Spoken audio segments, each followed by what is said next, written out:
আজকে আপনাদের সন্তানদেরকে যথাসময়ে বিবাহ না দেওয়ার কারণে আপনাদের ছেলেরা এবং মেয়েরা টিকটকার হয়ে যাচ্ছে। কথা বলে না, টিকটক লাইক অ্যাকাউন্ট খুলে খুলে যখন নির্লজ্জতা, বেহায়াপনা, অশ্লীলতা ফেলাত করে দিচ্ছে সমাজের মধ্যে, আপনি বাবা হয়ে বাধা দিতে পারছেন না, মা হয়ে এদের লাগামকে টেনে ধরতে পারছেন না। এই ক্ষেত্রে আজকে আমার বলতে দ্বিধা নাই, কাপল ব্লগ নামে এক শ্রেণীর লোকেরা দেখতে পাচ্ছি স্বামী এবং স্ত্রী মিলে এক আভ্যন্তরীণ খুনসুটি ভিডিও করে মানুষের সামনে প্রচার করে পয়সা ইনকাম করছে, আবার এর মধ্যে নিজের সফলতা খুঁজে বেড়াচ্ছে। প্রিয় ভাইরা, নিজের বউয়ের সৌন্দর্যতা পাবলিকলি প্রচার করে যারা পয়সা ইনকাম করে, ওদের ইনকাম আর পতিতাদের ইনকামের মধ্যে কোনো পার্থক্য নেই। কথা ঠিক না ঠিক? আল্লাহর হাবিব ১৫০০ বছর আগে বলেছেন, সালাসাতুন কদ হারামাল্লাহু আলাইহিমুল জান্নাহ, ৩ শ্রেণীর মানুষের জন্য আল্লাহ পাক তারা জান্নাতকে হারাম করে দিয়েছেন। ১ নাম্বার, মুদিমিনুল খামর, যারা মদ্যপান করে তাদের জন্য আল্লাহর জান্নাত হারাম। ২ নাম্বার, ওয়ালা পিতামাতার অবাধ্য সন্তান যারা, তাদের জন্য আল্লাহর জান্নাত হারাম। ৩ নাম্বার, ওয়াদাইয়ুসুল্লাযী ইউকিররু ফি আহলিহিল খাবার, ওই দাইয়ুস পুরুষ, তার অধীনস্থ নারীদেরকে অশ্লীল কাজে লেগে থাকার পরেও বাধা প্রদান করে না, বেপরদায় চালায়, এমন পুরুষ এই সমাজের মধ্যে আছে না নাই? এমন স্বামী আছে নিজের ছবি ফেসবুকে, নিজের বউয়ের ছবি ফেসবুকে আপলোড দেয়া বলে, বন্ধুগণ আপনাদের নতুন ভাবি, খাস দিলে দোয়া করবেন। 12 বছর সংসার হয়ে গেল, কি সুন্দর আমাদের সংসার, পাবলিক কি প্রচার করে বেড়ায়। এমন বেহায়া নির্লজ্জ স্বামী হাজারি ব্যাগে একটাও নেই। আরো যদি বলতে হবে আছে না নাই? প্রথম আল্লাহর বাদ দিয়ে দেন, আপনি বাদ দিয়ে দিন। হযরত আলী কাররামাল্লাহু ওয়াজহা বলেছেন, রাস্তাঘাটের পুরুষরা যে চোখে নারীদেরকে দেখে, যদি সেই পুরুষের নজরগুলাকে কোন নারীর চোখে লাগায় দেওয়া হতো, নারীরা কাপড়ের পর্দা বোরকা না পরে তারা লোহার শিকল দিয়া লোহার খাঁচার মধ্যে বন্দী হয়ে ঘর থেকে বের হতো। অথচ এই ব্যাপারটাকে একেবারেই গুরুত্বহীন মনে করা হয়, আর বিবাহটা এত কঠিন করা হয়েছে, কত আইন কত কানুন, বিবাহটাকে সহজ করে দিতে হবে। আল্লাহ নবী সাল্লাল্লাহু আলাইহি সাল্লাম বলেন, ইয়া মাশারাস শাবাব মান ইসতাতাআ মিনকুমুল বাআতা ফালইয়াতাযাওয়াজ ফাইন্নাহু আগাদ্দু লিল বাসারি ওয়া আহসানু লিল ফারাজি। ও যুব সম্প্রদায়, যাদের সামর্থ্য আছে তোমরা বিবাহ করে নাও, কারণ বিবাহ করলে চোখের হেফাজত হবে, লজ্জাস্থানের হেফাজত হয়ে যাবে। নবী করিম সাল্লাল্লাহু আলাইহি ওয়াসাল্লাম তার মেয়ের জামাতা হযরত আলীকে বলেছেন, ইয়া আলী সালাসুন লা তুআখিরহা, হে আলী 3টি কাজে কখনো বিলম্ব করবে না। কয়টি কাজে? যদি বলেন কয়টি? 3টি কাজে বিলম্ব করা যাবে না। 1 নাম্বার, আল্লাহর হাবিব বলেন, আস-সালাতু ইযা আনাত, নামাজের ওয়াক্ত যখন হয়ে যায় কাল বিলম্ব করা যাবে না। 1 নাম্বার, নামাজকে কথা ভুলেও বলা যাবে না, কাজটা সেরে নেই এরপরে নামাজ আদায় করি, এ কথা মাথায় আনা যাবে না, কারণ কাজ মৃত্যু পর্যন্ত আপনার শেষ হবে না। শয়তান আপনাকে ওয়াসওয়াসা দিয়ে এক ওয়াক্তে নামাজ আরেক ওয়াক্তে নিয়ে কাজা করে ফেলবে। বাস্তবতা আছে না নাই? নামাজ কে বলো না কাজ আছে, কাজ কে বলো আমার নামাজ আছে। নামাজ বিহীন পরকালে কিছু দিবে তুমি প্রভুর কাছে। ওয়াক্ত মতো নামাজ পড়তে হবে, নামাজ বিলম্ব করা যাবে না, ওয়াক্ত হয়ে গেল। 1 নাম্বার। 2 নাম্বার, ওয়াল জানাজাতু ইযা হাদারাত, জানাজা হাজির হয়ে গেলে সেখানেও বিলম্ব করা যাবে না। আর 3 নাম্বার, ওয়াল আইয়িনু ইযা ওয়াজাদতা লাহা কুফুয়ান, বিবাহ উপযুক্ত মেয়ের জন্য যদি পাত্র পেয়ে যাও, সঠিকতম পাত্র পেয়ে যাও, সেই ক্ষেত্রেও কাল বিলম্ব করতে পারবে না।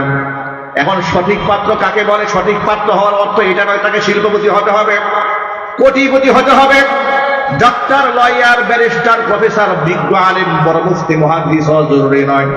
আপনার মেয়ের জন্য উপযুক্ত স্বামী হচ্ছে তাকওয়াবান ব্যক্তি। যদি বলুন ঠিক কিনা? তাকওয়া, পরহেজগারিতা থাকার পরে তার মধ্যে যদি সম্পদ থাকে, ধন থাকে, তাহলে এতে কোনো অসুবিধা, এটা শোনায় সোহাগা হবে। আর আল্লাহর কাছে সম্পদ দিয়ে কখনো সম্মানিত হওয়া যায় না, আল্লাহর কাছে সম্মানিত হতে হয় তাকওয়া দিয়ে। কথা বলতে হবে, ঠিক কিনা?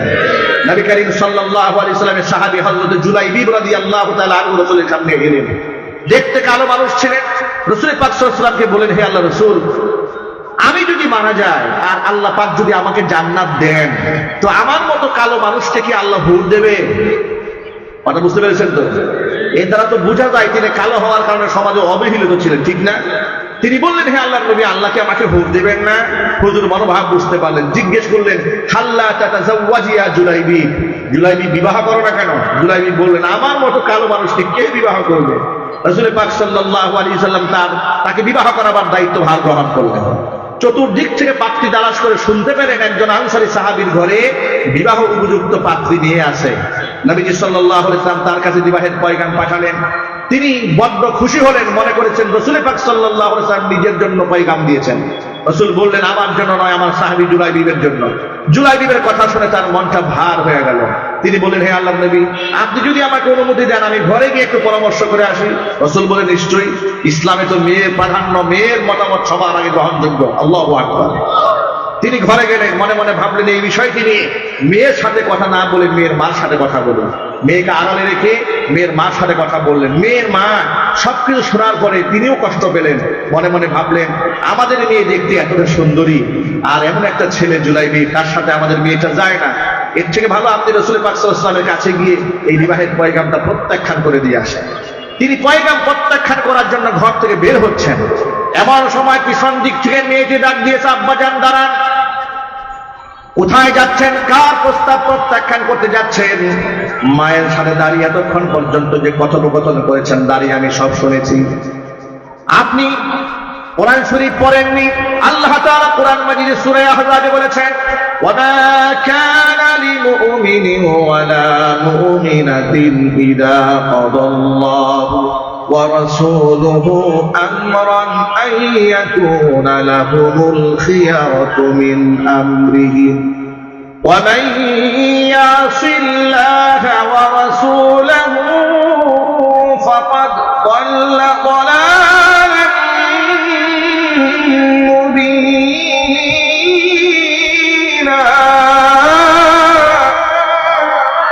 আল্লাহ রাব্বুল আলামিন সূরা আহজাবের 36 নম্বর আয়াতে কারীমের মধ্যে বলেছেন, আমি আল্লাহ আমার রাসূল যদি কোনো ব্যাপারে কোনো মতামত দিয়ে ফেলি, তাহলে সেই মতামতের মধ্যে পৃথিবীর কোনো ঈমানদার নারী পুরুষ ব্যক্তিগত মতামত ব্যক্ত করতে পারে না। আমি আল্লাহ এবং আমার রাসূলের সিদ্ধান্তকে কেউ যদি প্রত্যাখ্যান করে, স্পষ্ট সে গোমরা হয়ে যায়। ও আব্বাজান, আপনি কার মতামত প্রত্যাখ্যান করতে যাচ্ছেন? আপনি নবীজির মতামতকে অগ্রাহ্য করবেন না। আপনি আল্লাহর হাবিবের কাছে গিয়ে বলুন, নবীজি, আপনি আমার মেয়ের জন্য যে পাত্র সিলেক্ট করেছেন, আমার মেয়ে হাসি মুখে তাকে স্বামী হিসেবে বরণ করতে রাজি হয়ে গেছে। আল্লাহু আকবার বলেন।